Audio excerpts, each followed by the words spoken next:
Hello, I wish I was a little bit taller. I wish I was a baller. I wish I had a girl who looked good. I would call. Hello and welcome to the SC Ballers Q&A podcast ahead of round 23 of NRL SuperCoach. I'm your host and coach of the Terrace crew, Matt Ricks. Joining me this morning for a big head-to-head finals edition of the Q&A. It's not Danny Boy. He's getting pumped. He's getting his beauty sleep in for the watch along tonight. It's coach of CMac 86ers, top 1,000 ranked, Chris. How are you, mate? Good, mate. I'm only holding on, but still in that top 1,000, so big goal of mine to stay there, so we'll see how we go. Mate, you're looking good. You got your new Ballr merch just arrived. Unbelievable. Really, really good quality. So warm, the hoodie too. Yeah. Have not taken the hat off. It's been great. Very good for a winter in Berry, mate. Oh, big time. Yeah. Mate, you've had it's fair to say you had a bit of a nightmare last weekend in the draft scenes. Is this your first or second year of playing draft? But you've just thrown the toys out of the pram and dumped all your players and caused waiver chaos.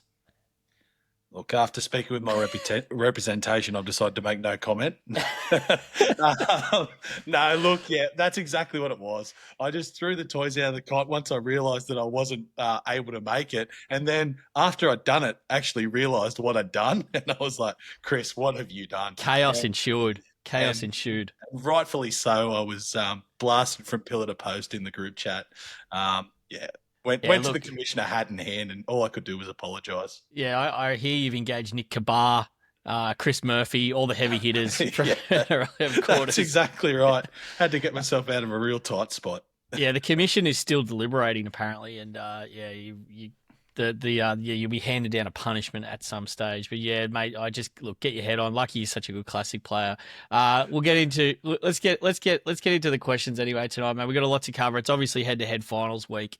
We got a lot of players out there, super coaches out there with not many trades left and some big decisions to make with what to do with them. So that will be the focus of tonight's pod before we get into our captains and trades at the back end. First question tonight comes from Alec on Instagram, and this is a really interesting one. So last week was obviously one of the wettest weeks we've seen for a long time in NRL, and the question pertains to a post that we've put up a few times this year that shows the impact of scoring on SuperCoach scores, impact of rain on SuperCoach scores. So I'm just going to share screen for those watching on YouTube, and we can see here that light, moderate, and heavy rain and the impact of scores by position. So obviously the heavier the rain, the impact on the backs is the most significant. And we can see that forwards actually do pretty well in the wet generally. Now, Alex's question, Chris, was can you post the millimetres of rain that you categorise light, moderate, and heavy? So this was a really good question. And I'm going to switch the share now to our Google Sheet. Excuse me, just grab that up quickly. Let's get that moving. So here's how we classify. So dry is obviously negative to 0. And from 2021 to 2024, that accounted for 615 games of about 800 or close enough to 800. Light is 0 to 2.5 mil per hour. Moderate is 0.25 to 2.1. And heavy is anything above 2.1 mils per hour. So when we post that up, we might even try and give that context moving forward. But yeah, that's just wanted to give Alex a shout out there. And because it is really significant. And the good news at Ballr now is that we've implemented rain into the model. So even with the total points input that we get from the betting data and as an input, and we can now put in the rain as well, which is shifting up and down by position. So we're going to have the most accurate. So there's a couple of games. I think there's some rain in Sydney this weekend, Chris. Yeah, Saturday I believe there's a fair bit about. So that's really thorough. That's fantastic. That's really good stuff. Yeah. So dogs. I think dogs and Waz. If that's Sunday or Sunday, that's impacted. So Sharks, Dragon Sharks. So yeah, that's a good one to kick us off. Thanks for your question there, Alec. All right, head-to-head finals, Christopher. Richard Flanagan on X asks, "G'day boys, 7 trades left and shifting my focus to head-to-head. Definitely bringing in Gagai. Would it be worth a second trade, bringing in Stephen Crichton or AJ Brimson? If I do, I'll need to sit one of Garrick, Marky Mark or Munster. Cheers." What do you think, Chris? Tough one. That's a real tough question to kick us off there. AJ Brimson with the Golden matchup this week. It'd be hard to ignore with 7 trades. Obviously, fairly team dependent if he's already got JC, but Garrick has shown signs lately that have worried me a touch. I wonder if shifting back to the wing this back in the centre, is he? No, he's on. No, he'll be on the left wing. Yeah. Yep. So I wouldn't be comfortable sitting here. Marky Mark, I'd probably. Geez, he's a worry each week. I just don't know whether he's going to get 120 or 40. So out of the two, I'd be looking at AJ if I was to bring in one, but I'm not confident it's worth a trade. The only thing with AJ is Kinney back. Like this got me on the pod the other night. So the Kinney back in Q Cup this week. AJ was quoted yesterday. I saw just saying that he loves playing fullback, but he loves winning more. So whether that's an inference that the Kinney's going to come back and take his spot or not. So I'd be just a little bit cautious. I think Crichton is a lowish downside option just with the goal kicking and Dog's been a good side. And this would be the week to get him. Sitting Garrick, Garrick's a really tough one. He's got Turbo at fullback now. We know last time we had Turbo fullback, Garrick left wing. Wasn't that the Souths game where Garrick turned up? Yeah. Or was Turbo centre that? No, that was when Turbo was centre and sweeping across. But regardless, I'm pretty keen still to play Garrick now. Marky Mark, just what that Sam Walker impact, Chris, is just really seems like it's devastated. But I'm not. I'm going to have to play him this week, so I'm not giving up. Richard's in a pretty good spot. 7 trades, and he's got plenty of warm bodies. Another thing you could probably do is just start Munster. Just see what your opponent's doing this weekend and then push the decision a little bit further back. Just look at that once you see your head-to-head battle, who your opponent's got as well. But, you're in a pretty good spot, Richard. Luke Kirk on X asks, hey, gents, love your stuff. Thanks, mate. Head-to-head finals, I'm looking to bring in JC and Brimo. Is that too risky given the Titans might not turn up? Other option is Brimo and Gagai, but I can only afford 2 players in the CT dub, and I have the likes of Kiraz, Lomax, and Ruben already. I'd be prioritising JC there, Chris. Ballr projection this week. I'm going to share. I'm going to get this up to share player stats table right now as we go through these guys, so we can have a bit of a chat ski about them. I'd be prioritising JC. He's got the second highest projection this week out of any player. So 91.6. How would you be approaching that one? Yeah, I think JC is the most important player to bring in this week. So that would be my number one priority, and then work out the rest where it lies. Because I think he's a great captaincy option, as been mentioned earlier in the week. I just think against South with that matchup, he's a must-have this week. Yeah, I think it's not so much a point of Titans turning up, because I think it's mainly when they don't turn up, it's defensively. Yeah. So the matchup against South is the best matchup in Supercoach. We saw the data the other night. They've conceded both the most amount of points per game this year and the most amount of points in the last 10 weeks, and they're only getting worse. Even if Latrell plays, I'd still be keen on that matchup. Just on Brimson again, I really like the risk reward play if you've got heaps of trades. So I'd probably want at least 7, because there's a good chance. You'll have to trade him out. You might not have to trade him out, because you're just never going to really want to play him. So you might want to move him on. Like but there's tons of upside. We can see there he's got the 3rd highest projection of any centre wing this week at 79. So I like the play. It's just you'd want to have some trades to do it. He's someone that can definitely go 150 plus this weekend with that matchup. Yeah, definitely. All right. Jane Horton on Instagram asks, she's playing head-to-head, finished 3rd and wants the week off. She's playing second place, who the major differences are they have Young and Edwards, and she has Brayley and Teddy, who she's hoping to go big. Now this is the conundrum, Chris. She's only got Haas in front row forward playing with Tino injured and May on the bye. And her AEs are Rinakama and Riley Smith. Does she cop the AE and hope the scores drop out? She's hoping. She's got 9 trades and 2 boosts, so she's very well placed there. Fine. That's real head-to-head strong areas. She wants to get Campbell, and maybe Gagai, Brimo, or Timoko this week, so putting the foot down. I would definitely be using a boost this week. Yeah. If she can afford it, maybe getting Campbell in one of those centre wings, just depending on how the rest of the squad's set up. Riley Smith AE is not ideal. He's the one there that can really go super low. So I think if this is the only week you need the AE, then take it on. Like, you're going to get a score dropout anyway. It's probably not worth moving Riley Smith unless you can really get a big upside player that you want to take your head-to-head opponent on, like a Brayley or a Harry Grant. Probably it's probably the two. That's probably how I'd think about it, Chris. No, I think you're right. Riley Smith is very worrying though. Obviously we've just mentioned Campbell's a must, so do what you can to get Campbell in. But I think I'd definitely be moving Riley Smith on. He's projected 40 points in 50 minutes, so that's like you'll be able to get away with Rikama. I think he against the Warriors. I think they'll score. I think he'll score all right. So I'm not too worried about him as an AE. But Riley Smith really worries me. Yeah, let's just have a quick look at Riley's 3-round average here, because he's projected 40 in 50 minutes, but he is rocking a 3-round average of only 25 points. So severely impacted by Talon de Silva. So that's really dangerous. But good luck, Jane. 9 trades and 2 boosts. I'd kill to be in that position. Wouldn't we? Peter on YouTube asks, 2 trades left, head-to-head finals this week. Trading Gagai or Edwards? My opponent has Edwards. This is a tricky one, Chris, because if we look up Edwards on the projections, he's actually projecting only he's got a decent projection this week, but with Cleary back, it's 76. I think you can. I don't know. I'm a bit torn here. I'd probably be taking on Ware Edwards personally. I'd be looking at Gags.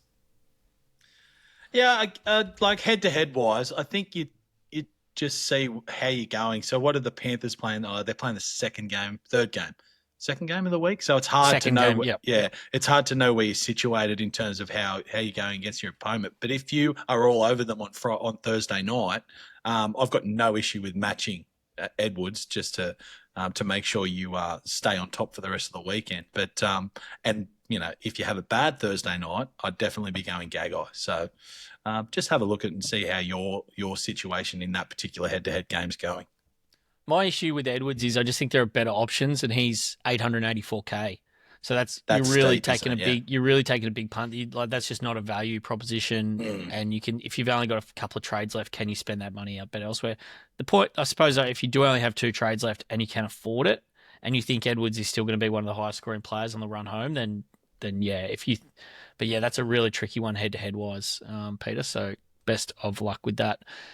All right, Aaron Hickman on X asks, "Hi boys, would love your thoughts on this. Using my last 2 trades this week, bang.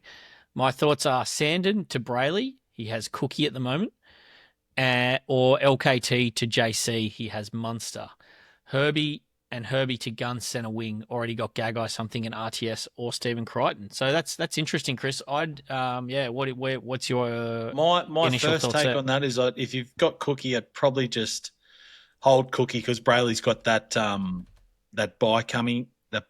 So I'd do the latter of the 2 trades he's thinking there. I'd be getting JC, and for Herbie, I'd be getting Stephen Crichton if I was in that position. Yep. I would go centre wing Gun just with the upside. So Sandon and Cookie, are you happy to run either of them? Obviously Sandon's not playing, like that means you got to run Cookie. I just don't think it's worth the trade. Maybe. I mean, he wants to use him. I think LKT to JC. Obviously JC, I think but I think you can just run Munster there. Like Munster, the Munster Brayley combo to me feels better than a combo of JC and Munster and then Cookie when you have to run Cookie out every week. Like, let's have a quick look at Cookie. He's projected 60 in 65 minutes. He's rocking a 3-round average of 47 and a 5-round average of 44. Yeah. So you're probably looking at a 30-point upgrade with Brayley there every week. So I would be tempted on that one, I think. Yeah, that's a fair shit. Peps to Coglu. G'day, Peps. Hi, guys. 4 trades left. One of them will be going to replace Herbie this week or next. Any thoughts on using the other trade to move for either Drinky Kick Out, Marky Mark? Could bring in like a Turbo, someone like a Turbo or a 2RF centre wing with better form worth the trade or save it up? What do you think, CMac? I couldn't be moving any of those three on if I had them. I think save the trade. So 4 trades, so you'll have 3. Yeah, no, save the trade. That's not worth moving any of those 3 out, in my opinion. No way. Drinky's got good matchups. Yeah, doesn't play round 27, but I still like him. Kickout's fine, and Marky Mark on. Yeah, we spoke about Marky Mark before, but I don't know if it's worth the trade at all. We spoke about this on the pod a bit on Tuesday as well. Just around trading out warm bodies at this stage with so few trades left. What a luxury. Especially good warm bodies like Drinky, Kickout, and Marky are all still guns. Yeah, like fine. there's no. I would be like that's just too luxury with that many trades left in the bank, Peps. So yeah, I'd be holding, and especially when you got to trade Herbie out for one of them anyway. As tempting as that in with Turbo, I don't think this is. I think you're going to get opportunities in the next 2 weeks anyway, where there's going to be really obvious trades pop up and opportunities, and yeah, you're going to want it. You're going to want that. And then we spoke about the carnage for 26, 27 with resting. So yeah, I'd be holding that for sure. Gaz, hey boys, 3 trades left, ranked around 1,300. Well done, Gaz. Still have sit v starts. Should I save trades or go ham? I like it. 1,300. I presume he's just trying to finish as high as he can here, Chris. Yeah. He doesn't have to trade this week by the sounds. What would you be thinking there? This sounds like you. Yeah. Yes. The sit v starts are. I'd like a little bit more information about who they are. But we just spoke about warm bodies. And I think that rings true. The next month is going to be chaos. Like, we know that. So I'd be holding, if you can field 18 this week, I'd field 18 and hold your trades. I just don't think there are the big upside options as targets this week. Unless you don't have Lomax. Lomax is the only one I'd be definitely trading in, I think, if I didn't own. And people are doing so. Like, he's pretty highly owned now. Let's have a look. Yeah, top 1% 95, top 10% 85. So, yeah, I think you're going to get he's the one that you got to move heaven and earth for this week. Rico Pacey on Facebook. G'day, Rico. 7 trades left. Sandon and Tristan Hope are his hookers. Last week, his AE was Meanie, and Kicks was the lowest score, dropped out. Do I waste a traded hooker or keep running the AE? This is what I love. I love an AE. So I'm loving the thinking here from Rico. But the question is how many points does he actually gain by trading at hooker? Grant, Watson, Robson, etc. Yeah, as much as I love an AE, Chris, I'm not sure I could run a permanent AE. No, not with 7 trades too. You're in a pretty good position there, Rico. Correct. So yeah, I'd have no issue bringing in, any of the Grant or Watson of the guys you've mentioned there. I'd be very comfortable moving Sandon on for one of them. Yeah, I like the Harry play. He showed he's going to get 80 again most weeks. He's gonna have a decentish floor. Let's just have a quick look at these hooker options. Chris on Ballr, Hock up the top with our filter. So Watson projected 67. There's a little bit of risk around his minutes. I would have thought Grant 67 in 80. He'll just score well on the run home. Yep. We know he's got that upside with Hughes out back home tonight, so should put in a good performance. I would be definitely with 7 trades left, Rico, just getting one of those guys in. Set and forget, don't have to worry, and then you can just worry about your worst score of the week dropping out rather than a bad AE score every week. Agreed. Outsider Doctor on X asks, what are we doing with Isaiah Yeo, fellas? Yeo to Hudson Young or Firma seems interesting. Holding him with the risk of another week out isn't ideal. He has 4 trades left after Herbie trade this week. So pretty good amount of trades left still. Yeo, though, out feels a little bit unless it's really going to hurt you from a score perspective. Hudson and Fermor are interesting. I'd probably be not getting Hudson in just with the bye next week. I mean, you're effectively just trading Yeo's score next week for Hudson's score this week. So exactly. I don't look. There hasn't been a great deal of information about the Yeo injury, but it doesn't seem to be a bad one. I'm pretty confident from what I've read and heard he'll be back next week. They've got 3 tough fixtures that they'll want Yoey playing for. They're fighting for that top 4 spot. I'd be holding Yoey, and like you say, the Hudson Young, great upside with Hudson, but there's that bye. Ricky could rest them as well at the back end of the year. So I'd be just holding firm with Yowie. Yep. Agree with that. LRTW31 on XUS. Hey, gents. As an owner of Nathan Cleary and Jaden Campbell and still an owner of Jahrome Hughes, is Nico Hines a trade-worthy option with only 2 trades left and an upcoming buy? If not, who is a worthy trade option at halfback? Great question, and a little bit spicy because obviously Nico is extremely highly owned up top. He's 698k now, projected 82. Great matchup for the Dragons. Great matchup the next 3, Chris. Notwithstanding that buy in round 25, how would you be approaching? It'd be really hard not to own Nico with that run. I understand they've got the buy, third last week of the year. I'd be getting Nico. I'd just be getting Nico because you can as long as you can cover 25. Yeah, if you can cover 25, it depends on how many Sharks you've got, obviously. But I'd be getting Nico. If you were not going Nico, who are you looking at? We've got some options up on the screen here with the projections. Jamal Fogarty has been projecting pretty well. He's got a 3-round average around that projection as well at 75. Raiders obviously have the bye next week as well, and teams have a few more Raiders than Sharks generally. ICAT projected 68. Sammy Walker projected 66. Sammy's rocking a 3-round average of 80 though, so I'd be going to Sam Walker. Yep. Goal kicking for the Roosters. Every game's a semi-final for them now.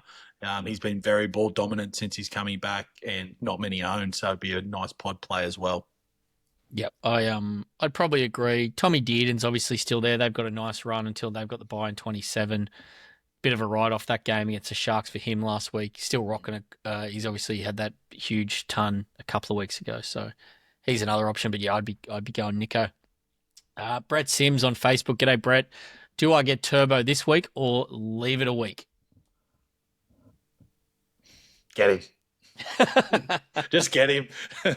I was listening to the Tuesday pod, and when Fizz was talking about it, it just felt something exactly like that I've said probably 2 or 3 times this year already. I can't get him, but just got to get him. Back to fullback. Yeah, it's a tough matchup this week. But if he is on song, he's matchup proof. Just bring him in. What's his projection this week? Let's have a look. Turbo. Well, hang on. I'll go fullback just to put him into context. Where is he? Projected points this week, 76, Chris. But I can say that is his lowest projection of the rest of the season.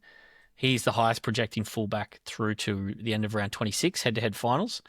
So very, very good run coming up. I would probably wait a week. Just Canberra away, tough matchup.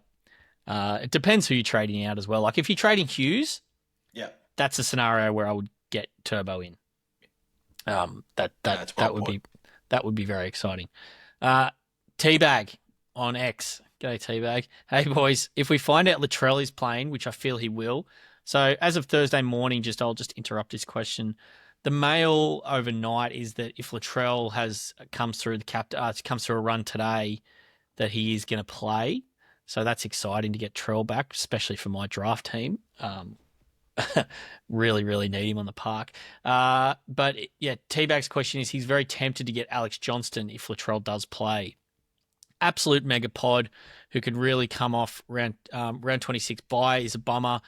But he could be the reason you get to a grand final or a serious rank climb. Thoughts? What's your initial reaction here to AJ, Chris? Initial reaction was, AJ, I'm not sure. But the more it's sitting with me, for exactly what he's saying, could really pay off. It's a very high upside play. He can obviously score a ridiculous amount of tries and go on a tear. The bye Souths have gotten around 26 is a bit of a problem. But I guess it depends on how you're playing this. Is it a head-to-head play? Is it an overall play? I think head-to-head wise, if you were going really well, I'd be really worried about losing him for the grand final. Yep. But you could do plenty worse than AJ. I actually don't mind the play if Latrell's in. So, I could get behind that, definitely. They're definitely going to be still looking for him for this record. Of course they are. Yeah, they'd love him to break it this year. I I just have too many doubts over the Rabbitohs just generally, Chris. Like they're just not a good side. They're depleted. They got so many injuries. Even with Latrell back, they've still got a ton of injuries. I think there's another couple that are out. Yeah, you and Aiken's reported to be out as well. He's been dealing with a hamstring or something. Just on AJ, so he's projected 62 this week. He's pretty far down the centre wing list here with a 62 in 80 minutes. He's rocking a 3-round average of 63, so you can see how many centre wings are above him. By in 26, he's projected to score 61 points per game between now and around 27. I just think there are more high upside options at centre wing that I'd be going for. Also, AJ's floor is just a debacle. Like he can throw in a 15, so that's just true. Yeah. Well, especially if they lose 50-0. Yeah, like 1 week, which could happen. Just very no base. Yeah. So I'm against that one. Old mate Anthony on X asks Aaron Clark or Jackson Ford. This is very interesting. I'm going to look this up right now on here. Warriors, Jackson Ford or Aaron Clark. Do we think Tarpany will get good minutes now, considering the Raiders have had a loss and wanting to build into finals? Chris, your guess is as good as mine on what happens to Tarpany's minutes. I was very pleased having to play him last week, that he pumped out 67 minutes. That was great to see for Tarpany owners. I just don't know what it's going to look like. So I'd lean away. Also, the Raiders have the bye, which we've mentioned on numerous times, and I think they're a chance of getting a rest too if they've got that minor premiership wrapped up. I like Aaron Clark out of these two. He just seems to have based and scored really well all year. Ford has become relevant, no doubt. But it'd be Aaron Clark for me. So Ford, obviously Fisher Harris is on the extended this week. Clark's role's locked in, right? Let's look at his 5-round average minute. 5-round average minutes 60, 3-round average minutes 58, and he's scoring at a good clip there. So let's have a look at his PPM. Very consistent. 3-round 1.09, 5-round 1.1, overall 1.21. So I think we can expect him in that 1.1 range in that sort of 60-minute role. Going to score well.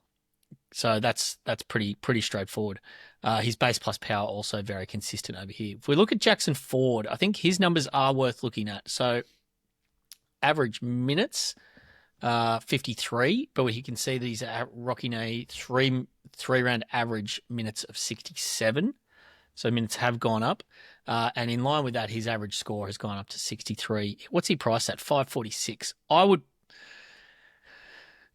think we know what we're going to get with Clark, Chris, like you said. So Ford, if you needed the 50 or 60K extra that it's costing you, but this is just a great example, Chris, how you can use Ballr.live player stats table when you want to weigh up these decisions, because you can get all the relevant info on the 3 and 5 round averages and the 3 and 5 round base power. We can see here that on a 3-round base power average, Ford's actually outdoing Clark by about 5 points.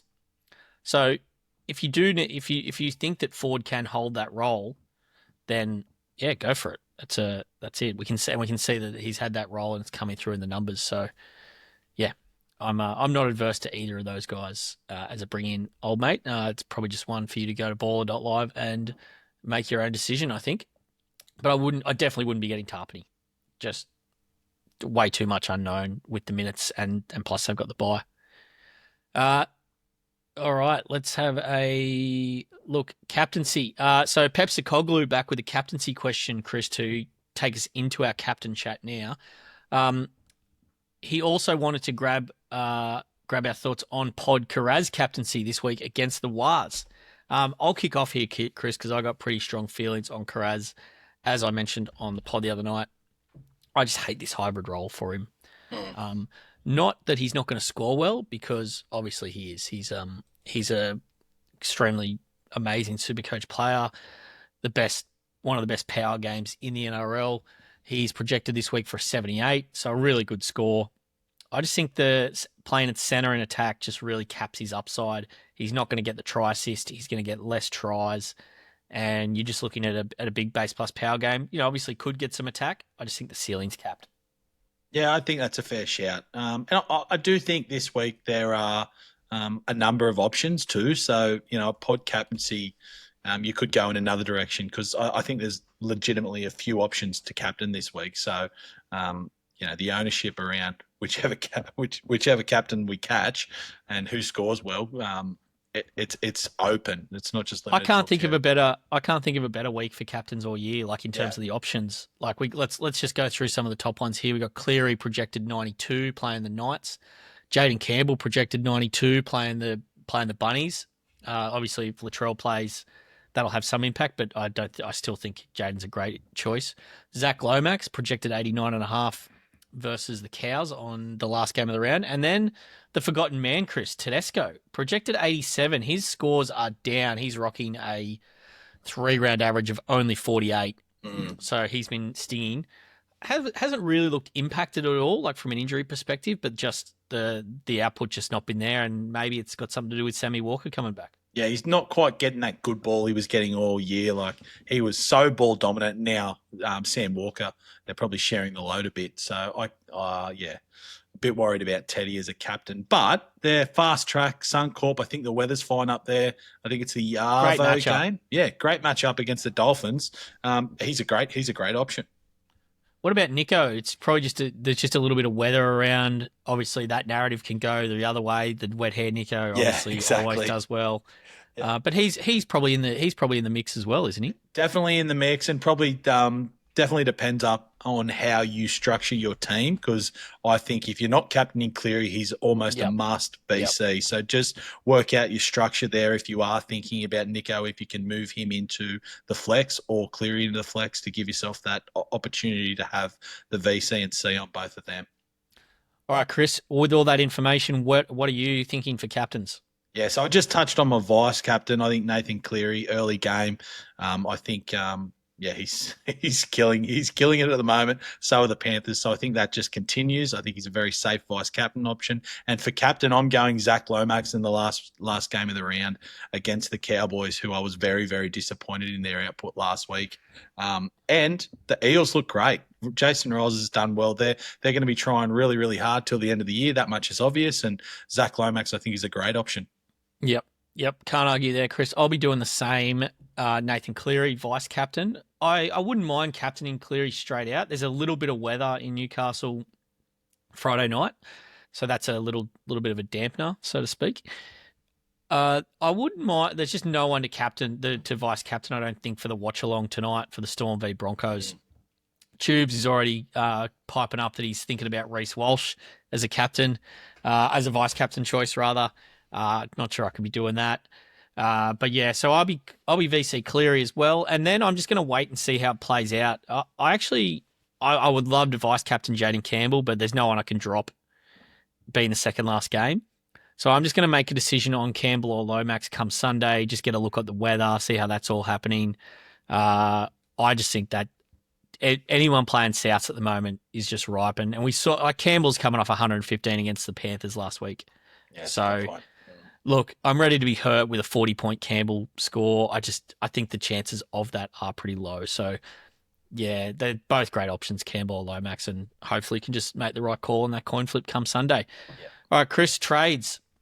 Finally, what are you thinking? Are you making any trades this week? Yes. How many have you got left? I don't have enough warm bodies to roll out a side this week, so I need to make some trades. So I've got 4 left, so I'll be down to 2 after this week. I'll be bringing in Tom Trbojevic for Jahrome Hughes. Yep. And at the moment, my other trade for a Herbie replacement is very, very up in the air, but Stephen Crichton is firming to come into the 86ers.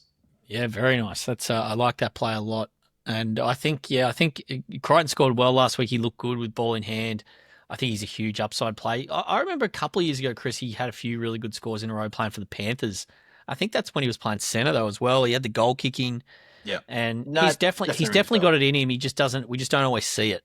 Yeah, so hopefully, with their big run into the semis, they sort of bowed out last week. Hopefully he's up and about, leader of that club, and hopefully the leader of the 86ers running home. Yeah, yep. No, I like that play. So my trades, I've got 3 trades in the bank heading into this week. I have a decision to make whether I trade Herbie this week to Gagai. So Gagai, maybe Crichton. I'm still not totally ruling that out, but I may just hold the trade and run with run with the squad I've got and save the Herbie trade for another day. Get a look at what I might need to do next week. I just think we're just going to run into a lot of problems, and that trade could be very useful. It means that I would have to play Nick Meaney, which I don't think is the worst, given he's got the goal kicking back off Paps. So he's projected 62 this week. So that's just the difference between playing a Meaney with the goal kicking or bringing in a Gagai. And I think that I'm leaning towards Meaney, just especially now we've got the watch along, and hopefully can get over for a bit of meat and get up there into the sort of 80s. I like the Meaney 90s. play for this week. I think that's fine. Yep. He's coming up against Shiba. So that's, look. Oh. But I think look, that left edge, you've got to take the Broncos on. along. Yeah, exactly. So we'll see how we go with that. All right, Chris, that'll see us out, mate. Really appreciate you jumping on this morning. It's been great, and best of luck for the weekend. Thanks, mate. It was good fun. Really enjoyed it. Also, really looking forward to the Ricks along tonight, which will be great. Ricks along, yeah, with all the First boys ever. together. So it'll be great fun. So I'm very, very excited for that. So hopefully we get some good plays from our own players. So we'll see how we go. Dan and I will be jumping on that relatively early to answer any further questions that anyone has for the round. So make sure you join us 7:30 tonight on YouTube and X and Facebook, and it should be a lot of fun. And best of luck to all super coaches out there this week.